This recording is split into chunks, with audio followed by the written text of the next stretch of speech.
Bismillahirrahmanirrahim. Assalamualaikum warahmatullahi ta'ala wabarakatuh.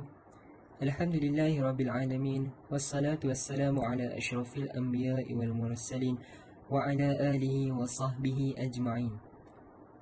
Saya Muhammad Izzat Syahmi bin Muhammad Kamil, Ketua Kumpulan 2. Tajuk pembentangan kami ialah kontrak hibah dan aplikasinya dalam perbankan Islam.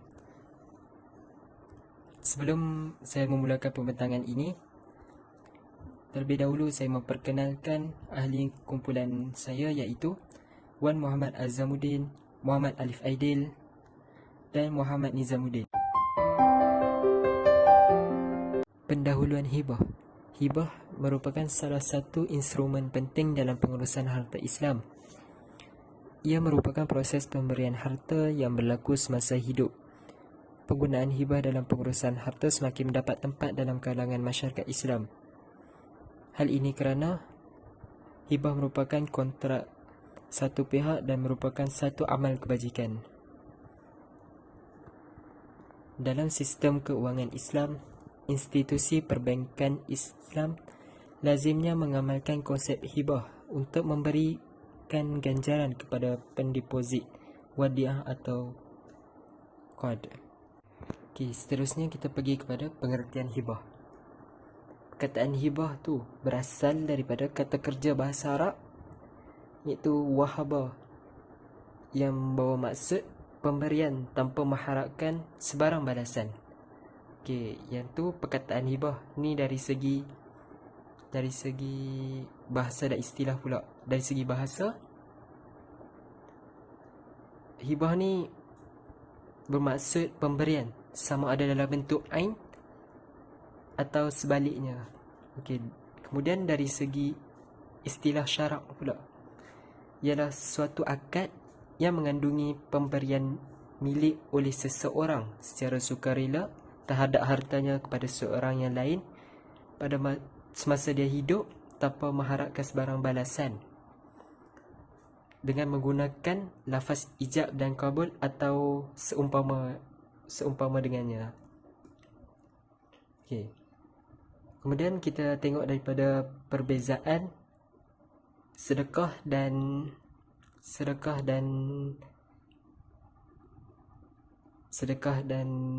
hadiah pula. Okey. Sedekah ni ialah satu pemberian yang bertujuan untuk mendapatkan pahala di akhirat. Manakala hadiah pula ialah suatu pemberian untuk memuliakan seseorang dan selalunya dia mempunyai hubung kait dengan satu perkara. Okey, berdasarkan perbezaan sedekah dan hadiah, kita dapat simpulkan bahawa sedekah dan hadiah tu adalah hibah, tapi tak semua hibah dan sedekah tu adalah hibah. Okey, ada ciri-ciri hibah ni, dia ada terbagi kepada 4, iaitu yang pertama, suatu akad pemberian milik harta kepada suatu pihak. Yang kedua, harta yang boleh dihibah ialah harta, bukannya hutang atau manfaat. Okay, yang ketiga, akad hibah dibuat tanpa mengenakan sebarang balasan. Yang ciri-ciri yang keempat pula, akad hibah berkuat kuasa semasa hidup pemberi hibah itu. Okey, bismillah. Terima kasih saya ucapkan kepada saudara Izzat kerana telah membentangkan ciri-ciri ataupun pengertian dan pendahuluan bagi hibah. Jadi saya akan teruskan untuk bab yang seterusnya, iaitu hukum dan pensyariatan hibah. Okey, dari segi hukum, hibah adalah satu amalan yang sunat dan digalakkan dalam Islam, terutama sekali kepada kaum keluarga terdekat berdasarkan firman Allah Taala. Jadi amalan ini berdasarkan daripada Al-Quran, As-Sunnah dan ijma' ulama.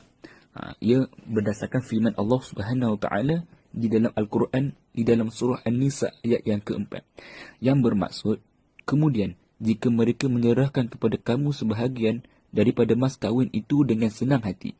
Makanlah ataupun ambillah pemberian itu sebagai makanan. Yang sedap lagi baik akibatnya. Jadi ini adalah dalil bagi pensyariatan hibah. Baik. Okey, seterusnya saya akan teruskan kepada rukun-rukun yang ada dalam hibah. Yang mana ia terdapat 3 sahaja rukun-rukunnya.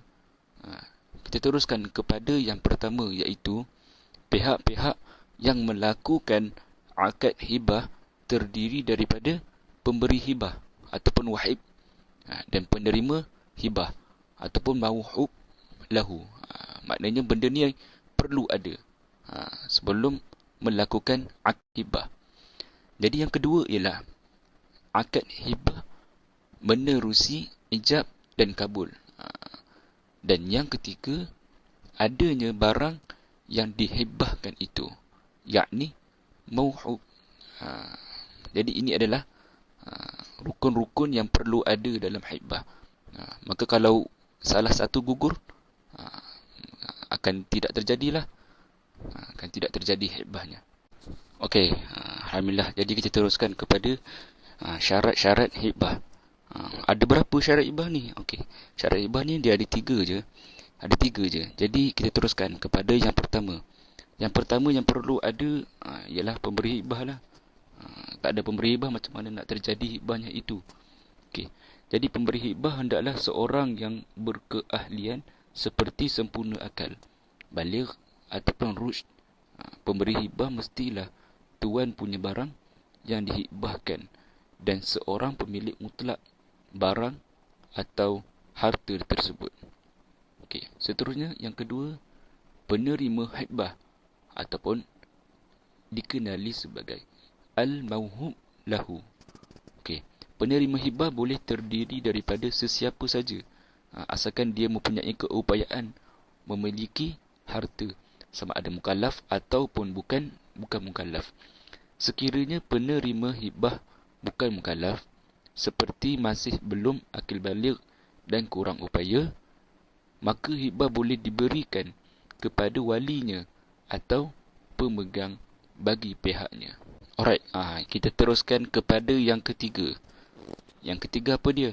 Sirah, iaitu ijab dan kabul. Okey. Sirah hibah merupakan lafaz atau perbuatan yang membawa makna pemberian dan penerima hibah. Maka ia tertakluklah kepada syarat-syarat yang akan dinyatakan. Okey, yang pertama apa dia? Ada persambungan dan persamaan di antara ijab dan kabul. Dan yang kedua, tidak dikenakan syarat-syarat yang tertentu. Maknanya tidak terikatlah dengan syarat-syarat yang tertentu. Dan yang ketiga, tidak disyaratkan dengan tempoh masa yang tertentu. Jadi lafaz hibah oleh pemberi boleh dilakukan secara jelas ataupun nyata, atau secara tidak langsung. Ini adalah contoh-contohnya lah. Contoh lafaz yang secara jelas, iaitu contohnya, aku berikan barang ini kepadamu. Manakala contoh untuk secara tidak langsung ialah aku telah menyerah hak milik kepadamu. Jadi ini adalah contoh-contoh lafaz yang secara jelas dan secara tidak langsung. Okey, baik. Jadi saya teruskan kepada yang seterusnya, iaitu penerimaan barang ataupun al-qabd dalam hibah. Okey. Dari segi istilah, maksud dia mendapat sesuatu, menguasainya dan boleh melakukan tasarruf terhadap barang ataupun harta tersebut. Okey, kita ambil daripada pandangan Imam Abu Hanifah dan Imam Asy-Syafi'i, iaitu penerimaan barang merupakan salah satu dari syarat sahibah. Oleh itu, apabila berlaku kematian salah satu dari dua pihak sebelum penyerahan barang, maka hibah itu akan terbatal. Seterusnya daripada mazhab Syafi'i, al-qabd merupakan syarat luzum. Maksudnya akad hibah tidak sempurna dan tidak berkuat kuasa dengan ijab dan kabul semata-mata, kecuali selepas al-qabd. Sekiranya al-qabd tidak berlaku, maka akad hibah merupakan akad yang tidak mengikat. Okey, baiklah. Jadi seterusnya ialah syarat al-qad. Maknanya ada tiga syarat yang terdapat dalam al-qad. Yang pertama, mendapat kebenaran dan keizinan pemberi hibah secara soreh. Yang kedua, harta yang dihibah tidak bercampur dengan harta lain. Harta hibah saja. Jadi yang ketiga, penerima hibah berkeahlian, iaitu baligh dan berakal. Maknanya cukup syarat. Bagi kanak-kanak dan orang gila atau tidak berkeahlian, maka walinya atau pemegang amanah boleh menerima harta hibah bagi pihaknya. Okey, baik. Jadi seterusnya ialah cara penerimaan barang ataupun al-qad adalah berbeza mengikut jenis harta sama ada harta tidak pilih, harta tak alih ataupun harta alih. Okey, jadi saya teruskan kepada yang pertama. Yang pertama iaitu harta tak alih. Okey, al-qad ni dia boleh berlaku dengan cara mengosongkan harta itu, menguasainya dan melakukan tasarruf terhadap harta tersebut. Seperti menyerah kunci dan seumpamanya. Okey, jadi yang kedua pula ialah harta alih. Harta alih ni apa? Harta alih ni al-qad boleh berlaku dengan cara mengambil harta tersebut, iaitu memindah atau mengasingkan harta tersebut dengan harta yang lain. Okey, jadi saya akan teruskan untuk bab perselisihan pendapat para fuqaha berkaitan keperluan qabd dalam akad hibah. Dapat dibahagikan kepada 4 golongan. Jadi kita teruskan kepada golongan yang pertama. Golongan yang pertama iaitu daripada Imam Al-Thawri, Abu Hanifah dan Imam Ash-Shafi'i berpendapat al-qad ni ialah syarat luzum atau syarat sahibah. Maka akad hibah tidak berkuat kuasa, hanya dengan ijab dan kabul saja, tanpa had, tanpa qabd. Jadi yang kedua ialah Imam Ahmad bin Hanbal meriwayatkan berpendapat menjadikan qabd sebagai syarat sahibah bagi sesuatu yang diukur atau ditimbang sahaja. Okey, kita teruskan kepada yang ketiga. Pendapat yang ketiga daripada Imam Malik. Ia berpendapat bahawa qabd ialah syarat sempurna hibah, bukan syarat sah ataupun luzum. Kerana hibah adalah sah hanya dengan akad, iaitu dengan ijab dan kabul saja.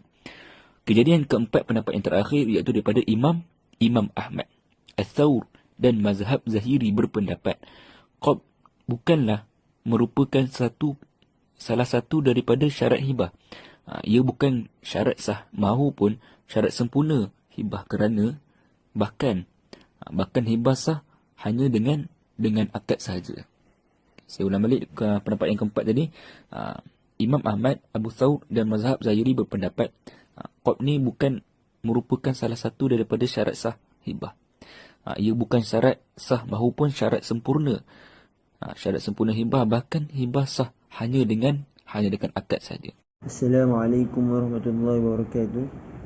Hibah dalam bentuk al-umra' dan al-rukbah. Hibah bersyarat. Pertama, al-umra' bermaksud pemberian semasa tempoh hidup penerima hibah atau pemberi hibah, dengan syarat harta tersebut dikembalikan setelah kematian penerima hibah. Ia juga bersifat sementara yang merujuk kepada hayat salah seorang, sama ada pemberi hibah atau penerima hibah. Yang kedua, jika penerima hibah meninggal dunia, maka harta yang dihibahkan itu dikembalikan kepada pemberi hibah. Ketiga, jika pemberi hibah meninggal dunia, maka harta hibah akan dikembalikan kepada waris pemberi hibah. Perselisihan pendapat para fuqaha berkenaan keharusan hibah bersyarat. Pertama, pendapat pertama, jumhur fuqaha termasuk Imam Al-Syafi'i berpendapat bahawa hibah tersebut sah, namun syarat umrah terbatal dan tidak diguna pakai. Pendapat kedua, Imam Malik, Yahya bin Sa'id berpendapat bahawa akad dan syarat umrah adalah harus dan hibah umrah merupakan pemberian manfaat harta sahaja. Pendapat ketiga, Ibnu Abi Dib, Abu Thawr, Dawud Al-Zahiri dan golongan Zaidiyah berpendapat umrah yang mensyaratkan harta yang dihibahkan untuk penerima dan waris-warisnya akan menjadi milik penerima dan waris-warisnya, sebagaimana pendapat golongan pertama. Al-Rukbah Al-rukbah pula ialah pemberian dengan syarat kematian salah satu pihak, sama ada pemberi hibah atau penerima hibah, sebagai syarat pemilikan kepada salah satu pihak yang hidup. Ia juga bermaksud suatu pemberian bersyarat yang ditentukan oleh pemberi hibah. Seterusnya, harta hibah akan menjadi milik penerima hibah sekiranya pemberi hibah meninggal dunia. Dan akhir sekali, jika penerima hibah meninggal dunia sebelum pemberi hibah, maka harta hibah akan kembali kepada pemberi hibah. Pendapat ulama mengenai hibah yang bersifat sementara seperti hibah, umrah dan rukbah. Pendapat mazhab Asy-Syafi'i, syarat rukbah adalah batal dan dianggap sebagai tiada. Pendapat fuqaha Maliki dan Hanafi, rukbah merupakan kontrak yang tidak sah dan adalah batal kerana Rasulullah SAW telah mengharuskan umrah dan membatalkan rukbah. Hukum penarikan balik dan pembatalan hibah. Apabila sempurna sesuatu akad hibah dengan memenuhi rukun dan syaratnya serta berlaku penyerahan dan penerimaan barang al-qab, maka harta itu menjadi milik penerima hibah sekalipun tanpa balasan iwad. Perselisihan pendapat di kalangan para fuqaha. Pendapat mazhab Hanafi, pemberi hibah boleh tetapi makruh menarik balik hibah yang telah diberikan, dan dia boleh mufasahkan hibah tersebut walaupun telah berlaku penyerahan qab. Seterusnya, pendapat mazhab Syafi'i, Hambali dan sebahagian fuqaha mazhab Maliki, penarikan balik hibah boleh berlaku dengan semata-mata ijab dan qabul. Dan seterusnya, pendapat Imam Ahmad dan mazhab Zahiri, pemberi hibah tidak boleh menarik balik hibah yang telah dibuat kecuali hibah bapa. Ada harta yang boleh dihibahkan. Terpulang kepada pemberi hibah membuat pertimbangan terhadap kadar harta yang ingin dihibahkan.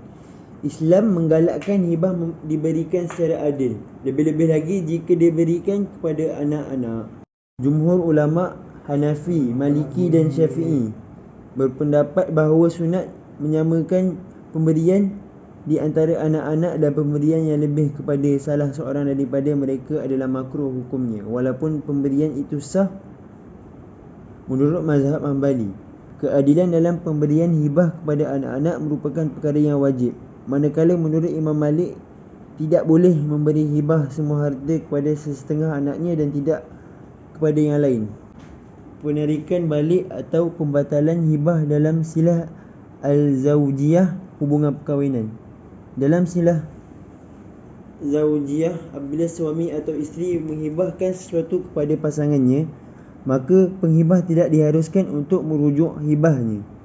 Seterusnya, larangan rujuk ini ialah hibah yang dilakukan semasa tempoh perkahwinan bermaksud untuk menguatkan ikatan kasih sayang antara suami dan isteri. Dalam mazhab Hanafi, larangan rujuk atas dasar hubungan suami isteri ini mestilah hibah tersebut dilakukan dalam tempoh perkahwinan. Hibah yang dilakukan sebelum perkahwinan boleh dirujuk selagi tidak terdapat mawani yang lain.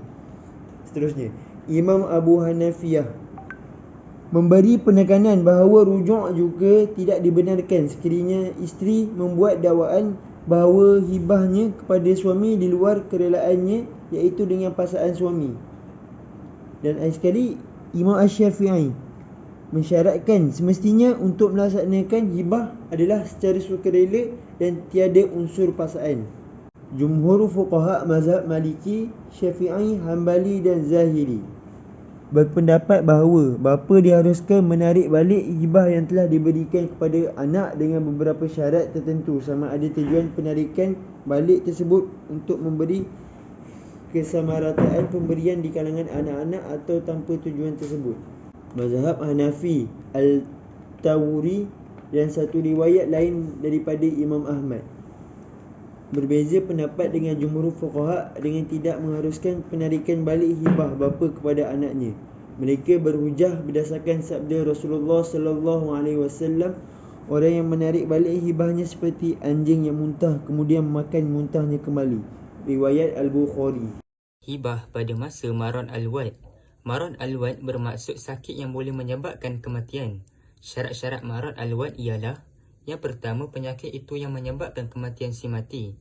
Yang kedua, penyakit itu menyebabkan kecemasan kematian dalam fikiran si mati. Dan yang ketiga, terdapat tanda-tanda luar yang menunjukkan bahawa penyakit itu berat. Marad al-wad mempunyai ciri-ciri berikut. sesuatu penyakit itu yang menyebabkan kematian. Kematian yang diakibatkan oleh sesuatu penyakit itu berlaku dalam masa 1 tahun atau selepas masa 1 tahun dalam keadaan penyakit itu bertambah berat.